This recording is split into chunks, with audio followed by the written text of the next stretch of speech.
Donc, je suis avec Isabelle Simard, ici à l'organisme La Maison sous les arbres, qui est directement lié à la thématique du suicide. Est-ce que vous pouvez m'expliquer d'abord c'est quoi la mission de votre organisme ici?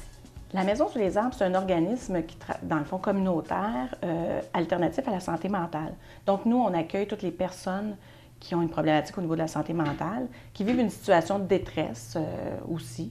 Fait qu'avec un diagnostic de santé, tu sais, qui pourrait être diagnostiqué au niveau de la santé mentale, mais il peut ne pas y avoir de diagnostic. Puis dans notre vie, on vit des choses difficiles, puis on a besoin d'aide et de support. Donc, nous, on va les accueillir, puis on va les aider. OK.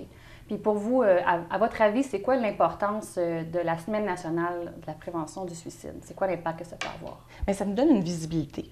En premier lieu, là, ça nous donne une bonne visibilité. C'est un moment aussi où on va se regrouper plusieurs organismes, puis il y a des entrevues à la radio, à la télévision, tout ça, et ça nous fait connaître des personnes du public, dans le fond. Fait que c'est vraiment un moment où tout le monde ensemble, on va se mobiliser pour faire connaître les services des organismes, puis nous faire voir, parce qu'effectivement, la majorité des gens qui viennent, des fois, vont nous dire « on ne vous connaît pas, on ne savait pas que vous existiez Okay. ». Et ça, c'est dommage, quand ils viennent de perdre quelqu'un par suicide puis qu'ils nous disent « on ne savait pas que vous existiez ça nous fait tout le temps un petit « Oui, effectivement. Fait que ça nous permet ça, cette semaine-là. Sinon, dans le quotidien, qu'est-ce que vous faites? Est-ce que vous avez des activités où vous allez à l'encontre du public pour vous faire connaître? Oui, on fait beaucoup de promotions. Toute l'année, dans le fond, on en fait. On va se déplacer dans des endroits, on va faire des sensibilisations. On va se déplacer dans des milieux autres aussi pour se faire connaître de nos partenaires. Mais on en fait à l'année. Sauf que cette semaine en particulier, on a fait une activité qui a eu lieu en fin de semaine passée, dans le fond, là, samedi dernier, où on a invité quelqu'un qui fait des tatous pour la thématique du point-virgule. Oui, ça, c'est un mouvement qui est assez répandu. Oui, de plus en plus, on en voit. Ça partout. Expliquez-moi, ça vient de où? C'est quoi la provenance, la signification de ce mouvement? Dans le fond, la signification du point-virgule, c'est un peu rattaché à la littérature où on va dire, bien, tu sais, dans le fond, quand on fait une phrase, qu'on fait point-virgule, il y a une continuité après. Fait que ce que ça signifie en lien avec la problématique du suicide, c'est un peu ça, c'est qu'il y a un après. Fait que si j'ai déjà eu des idées suicidaires ou un passage dans ma vie où c'était plus difficile, bien, c'est de ne pas s'arrêter là, puis c'est de continuer, il va y avoir un après. Fait que c'est un peu le message que ça envoie quand on voit le point-virgule.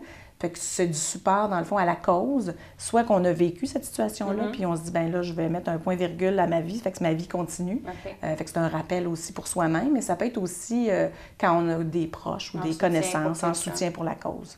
Est-ce que vous avez quelques recommandations à faire à cet effet-là pour quelqu'un qui soupçonne un proche, un ami ou un membre de la famille qui a des problèmes et qui aurait des idées noires?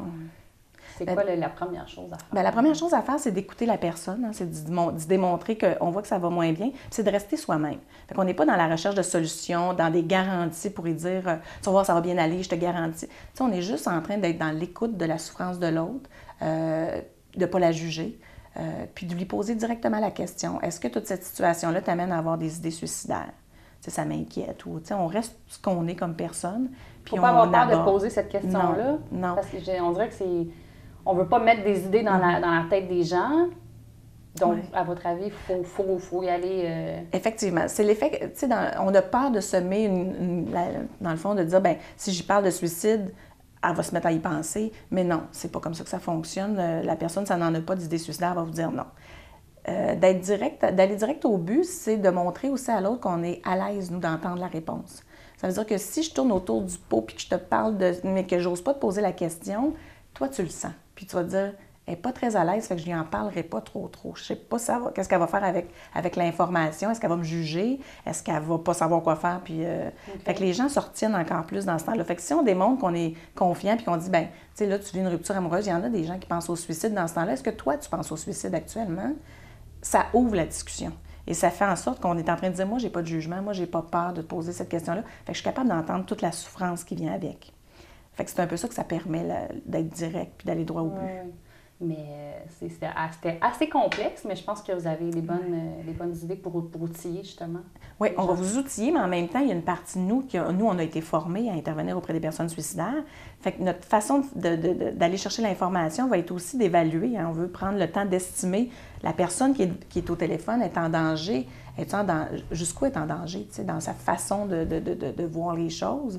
Est-ce qu'elle a encore de l'espoir ou on n'en a plus? Puis est-ce qu'il faut agir, être plus proactif puis assurer nous-mêmes sa sécurité? Ou on a encore du temps puis la personne est encore incapable puis elle se dit « OK, oui, vous aurez... je pourrais vous appeler... » Puis elle accepte de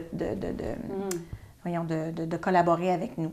Fait que nous, on va aussi évaluer ça, là, puis on va estimer ça, puis on va y offrir le meilleur service qu'on peut à partir de la situation qu'elle vit. Là. Les actions qu'on va poser sont en lien avec notre estimation. Ce que les proches n'ont pas, dans le fond. Fait que nous, on a quand même cet aspect-là. Fait que même si vous avez tout évalué, puis vous avez dit, bien, je sais qu'il y a des idées suicidaires, mais pas toujours, je vous dirais que dès que la personne a des idées suicidaires, n'hésitez pas à communiquer avec nous pour que nous, on puisse aller un peu plus loin dans l'estimation de la dangerosité de cette personne-là.